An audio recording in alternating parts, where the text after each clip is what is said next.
It's the Meika Safehouse show on the Pet Channel, only on TVU, with your host, Ian Sprague. And we have a guest today. We've got Oscar, a Meyers Parrot. That's pretty Oscar funny. Meyers Parrot. You can't say Oscar Myers without the song going through your head, right? Fantastic. He's got a very interesting little chirp to him. Yeah, they're actually really cool little birds. These guys are from, there's a group of parrots called Cephalus, right? And that's your Myers, your brown-headed parrots, your Senegal parrots. If you remember, we had Chucku in here before. That was the Senegal parrot. Same group of parrots. And they're really cool little birds. They're there's an African grouping of these guys, right? So they're really cool. And his head can go almost 270 degrees. Well, he's very interested in what's going on, because he was just on the other side of the volley, I don't know if you guys can hear, but Pickle's going through her routine, and so he's very interested in what's going on all around her. So what brings Oscar Meyer here today? Well, Oscar, original owners just had a change in lifestyle, and weren't able to carry on with Oscar. So fair enough, that happens. Everybody's got changes that happen, and so he's with us, and he's been a really fun little bird. He's pretty well mannered. He seems to like a more masculine kind of body vibe, he seems to, but that's always subject to change too. So now, how old of a bird? So let me see. Janine was smart enough to bring me the file on Oscar. So Oscar was hatched in 2015. So he's a 5-year-old Myers. And what kind of life expectancy does a Myers parrot have? Oh, so you're going to be up in that 30, 40 years. That's crazy. That's incredible. Pretty good lifespan on these little guys. They're really smart. They do have the ability to talk, but it's kind of a quieter. It's very clear when they do it, but it's a quieter kind of speech. Okay. And all healthy, everything. A good bird. Oh, yeah. Bird's in perfect health. Yeah, Oscar's already gone to the vet not that long ago, just because it was time for him to get checked out, and he's got in perfect health. Good. And perfect feather, nothing wrong. And the foraging toys, for feeding, and is Oscar into all that stuff too? And the food. This bird has given me a run for my money when it comes to the pelletized diet we were talking about before. I've tried food that just is, incredibly bland looking, just a brown pellet. He'd eat that for a little while and decide he's not eating it anymore. So then we'd switch it up and we'd give him something a little colorful. He'll eat that one until he's bored of that, and then he wants the brown ones again. So he's not stuck on any one brand or one style of pellet. You got to keep changing it constantly for this guy, otherwise he gets bored with it pretty quick. But is an absolute champion when it comes to eating fresh foods. We'll go through vegetables like a we could have called him Husqvarna. Just rifles through that stuff. Now, who in terms of vocalizations and visiting with, which other birds is Oscar sort of friending?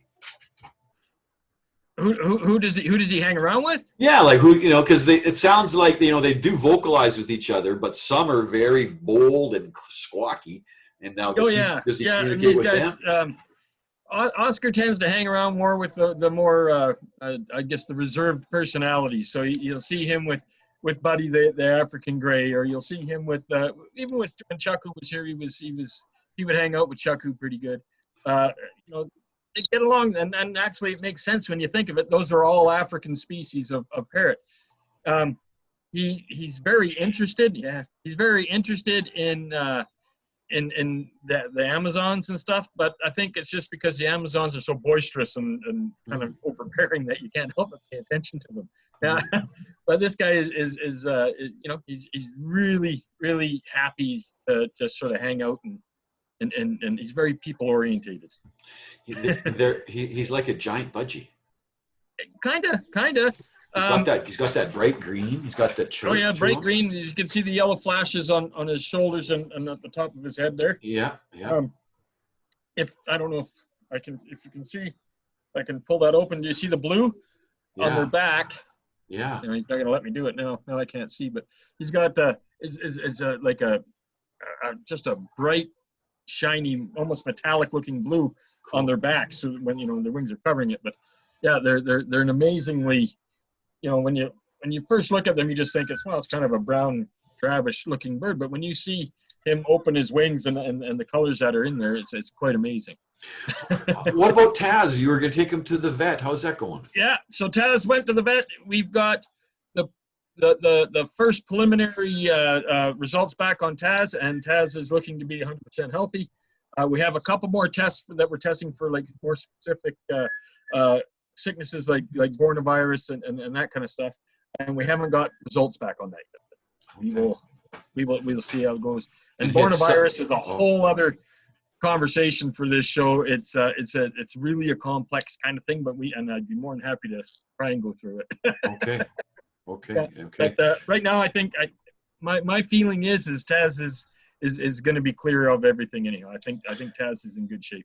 And like you said, he had fantastic set of feathers and great personality, and everything was going good. Everybody's accepted him, and he fits right in actually. And we had this isn't a bird from the rescue, but we had another bird that come in for bird sitting, and he's in the room kind of next to Taz, and and they've been chatting back and forth through the door. So I think everything's going to be pretty good. Because he's a similar size of bird and look, different colors of feathers as Tico and Eleanor. How did Tico and Eleanor take him? Oh yeah, they have no trouble. Tico and Eleanor, they see so many birds come through, and they meet everybody, and they don't get attached. They're like Walmart greeters, they're happy with everybody. Here, come on in and check things out. So yeah, it's something that we've talked a little bit about because your bird sitting, because of my contact with Vaughn Gage with Power of Pink, and her being the daughter of Pat Stanier, and how they had a history of bird sitting. Talk about your bird sitting service and what's involved. Yeah, so it's a slow time for that right now, but with the virus, people aren't traveling, right? But what normally we would do, and we'll do if people just want to go to the mountains or something like that for the weekend and they can't take their little bird, is you just bring it by, and we have all the aviary split in two, right? So we have the birds that are part of the rescue, and then we have the birds that are just staying for a couple days or whatever. So they have their own cages, they have their own little area. They're apart from the Safehouse guys, and they can come and they can stay for a little while. And in the case of with Pat Stanier, in that she had her birds, and man, she loved her birds. Her birds were everything to this lady. She had a pillow for them so they could have a nap. It was a whole thing, and what had happened is Pat unfortunately had to get into a seniors facility, and she couldn't take the birds with them. Okay. So the birds would come, and they went into Safehouse, of course, and then I think it was like on a Monday or a Tuesday or whatever, Pat would come and visit the birds, and she'd come and see, and she'd get to play with them. She'd go out in the aviaries with them and stuff. It was just a good deal, she was such an awesome lady, and talk about somebody a part of this community. She knew everybody. And then Vaughn's daughter is Trina Hodges, who's another very important community person. So when someone brings their bird, the bird will then go on the Safehouse food regime. So they get the fresh vegetables, or I suppose you get to know some of the birds too, and you can kind of know what they like. Right? We have our regulars, right, that we all know. Basically, when people come, they get a file, right? Yeah. And we track everything. So we have your bird's weight when he first comes in for bird sitting. First thing they do is they get thrown on a scale, and we get their body weight. And then from there, we have cages set up for them with toys and all the food and the stuff that the owners tell us that they prefer or don't like, and the birds are in there, but they have full access to the outdoor aviaries, for part of the day. They have full access to the flights in the house where they can fly around and do whatever.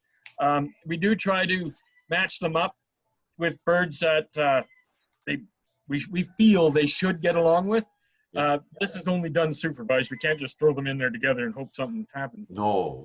If we're all together, we'll put them in there and we'll keep an eye on them, make sure that they're getting along, and if they're getting along, they can be out together and all that kind of stuff. And then they can, we don't actually let them have physical contact with each other, but they can have them on play stands and stuff like that. And if they do fly to each other, we separate them right away. But it's we don't need anything any hanky panky going on. Come back, you got a whole nest full of littles. We talk about that parrot bond, right? So if two birds come from two different houses and they get into this whole bonding thing, and then they wait for each other. Yeah. Now they're very intelligent, like you say. They're not domesticated, but you have a lot of experience with them.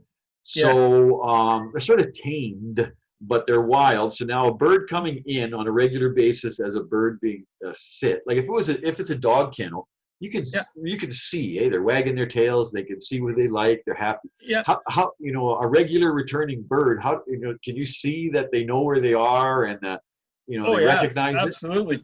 For the birds, especially if there's birds that are nervous, you get to understand their body language and all that kind of stuff.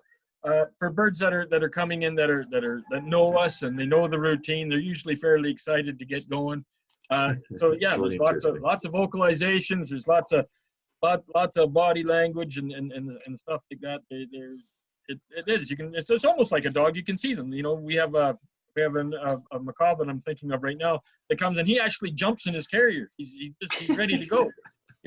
And he comes for visits.